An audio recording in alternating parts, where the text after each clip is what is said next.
Okay, I got one more video for you.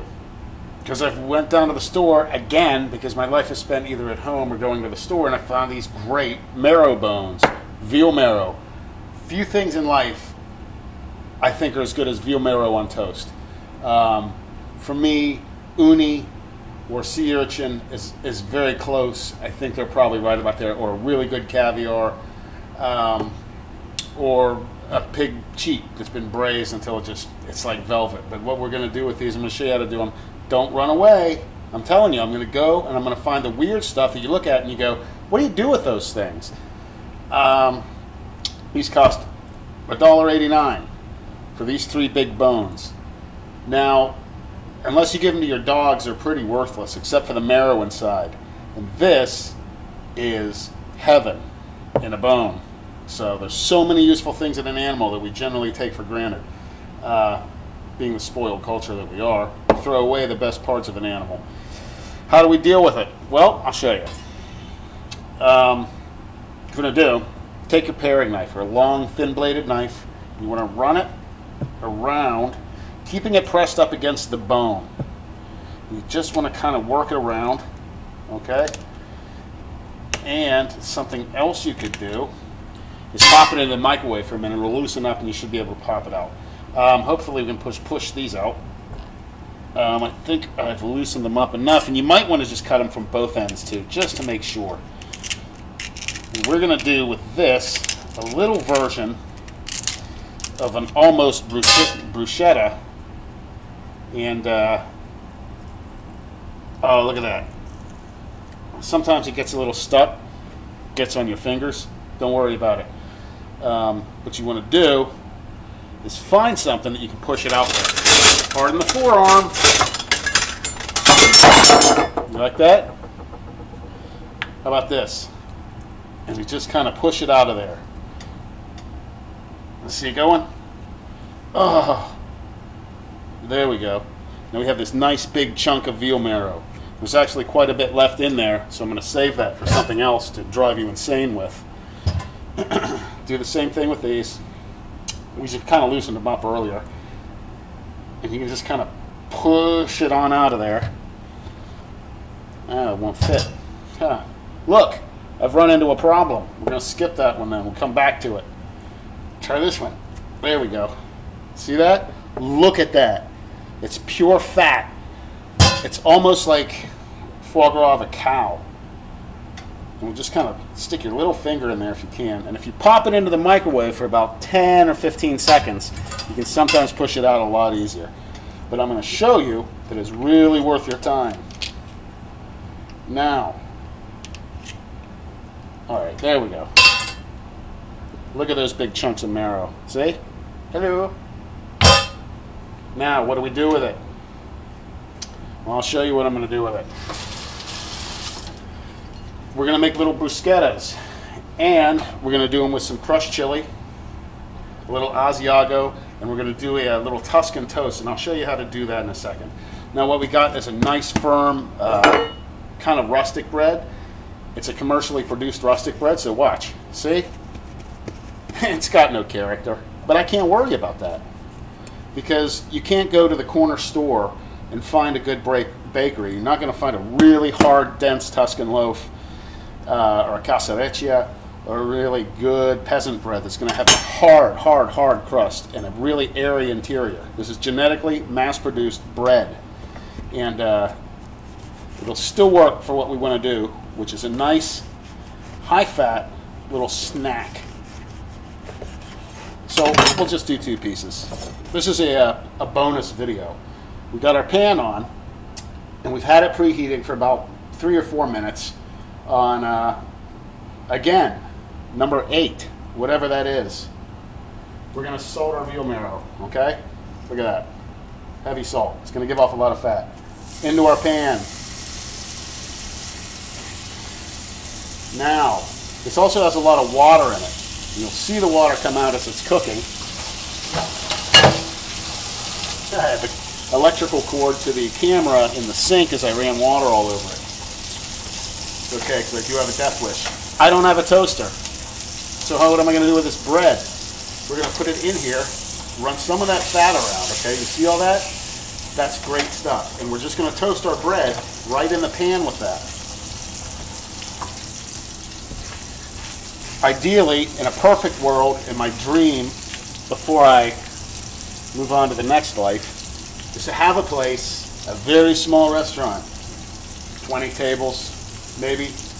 You go in and you have all this amazing stuff on the menu. Veal marrow, uni, pig cheeks, pig's feet, pig's tails, you know, heart, all these great things, all these underutilized cuts of meat. Very small menu. So it's kind of hard for me right now, doing what I do, knowing I had the unfettered ability before to do virtually every single thing that I wanted. And people loved it. I don't like cooking for the masses. I hate them. So we're just kind of slowly cooking those down. And you want to be careful because it will cook away pretty quick if you're not careful. And then you're just going to kind of turn it. Salt it again. It's given up a lot of the salt that we put on because it's rendered so much fat. And our bread's toasting in the pan with it. And you can see how much fat it's given off. But it's also getting nice and unctuous and soft and wonderful. Classic way to do it is take the whole bones, toss them with a little bit of oil, neutral oil, olive oil. It doesn't truly matter. Watch your bread because it's going to burn. And roast them in the oven, high heat. They'll be served with a parsley salad, which is generally just parsley, shallots, very simple vinaigrette, maybe some herbs thrown in it, fresh herbs. And that's it. Then you scoop it out and you spread it on toast like the best butter you will ever have in your entire life. That's what you're going to get with this. This is a great snack, and this is the kind of thing that people go, oh, you must be some kind of great chef. But look how easy it is. This is where chefs fool you. It's not that hard. It's the inside of a bone. We're just going to kind of keep turning it a little bit. It's almost done. Now our bread is pretty well toasted. It's got all that nice little marrow fat in it. Oh, God. Good food is so unhealthy, but it's so good. Now, we cooked it for, I'm going to guesstimate and say about 4 minutes. It's nice and soft. And we're going to take it out of the pan. And I have to find something to drain it on, and I don't have anything. So, I'm going to use a hand towel. We'll put it up here. Okay? And what we want to do is just drain off a little bit of our excess fat. We don't want the runny stuff on it. And we're going to let it sit for a minute. And again, that residual heat is going to carry through it and let it soften the rest of the way. Now, we've blotted it. How are we going to finish this dish up?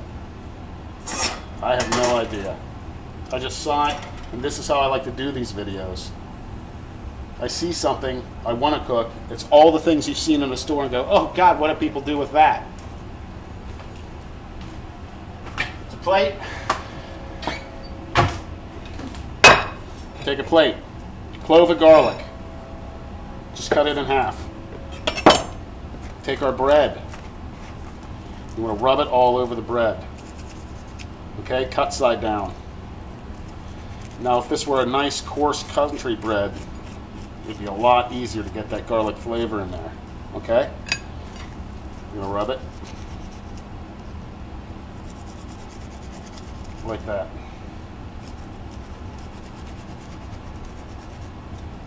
There. Now we flavored our bread that has been cooked in our marrow fat with garlic. Ugh, God, I hate specks on plates. Now we're going to take our marrow. Look at that. I don't know if you can see it. Look how quivery that is. It's just like foie gras of beef. Oh. And we're going to just kind of slice it. We'll put it right over there. Now the heat from the bread is also going to melt it just a little bit more.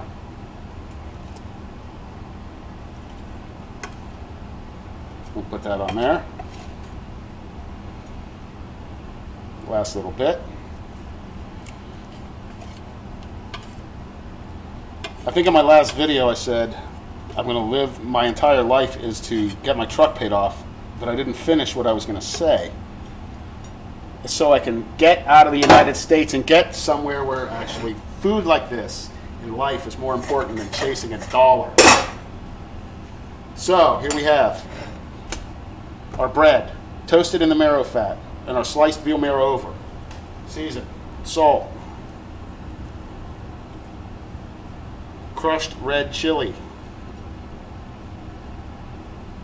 black pepper. I like the contrast because we have the crunch of the black pepper, and again, basil.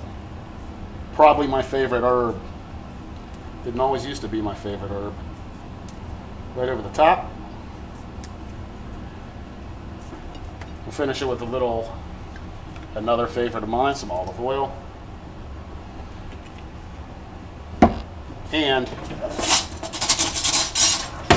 a little spoon of our marrow fat around. And that's it. You don't think that's going to be good? You're crazy. This was just another quick video. I saw some bones, wanted to eat them, figured I'd share it with you.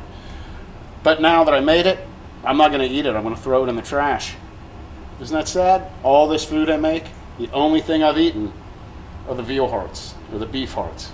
That's it. Everything else, right into the trash. And I realized I do these because I like to stay busy and put off the coming of the next day, because it's not exactly great for me now. One thing you can do, and we'll do this again, little Parmesan. Now that right there is heaven. It's heaven that doesn't require another person, which in itself is heaven. Anyway, that's all. Later. I don't know how to turn this camera off.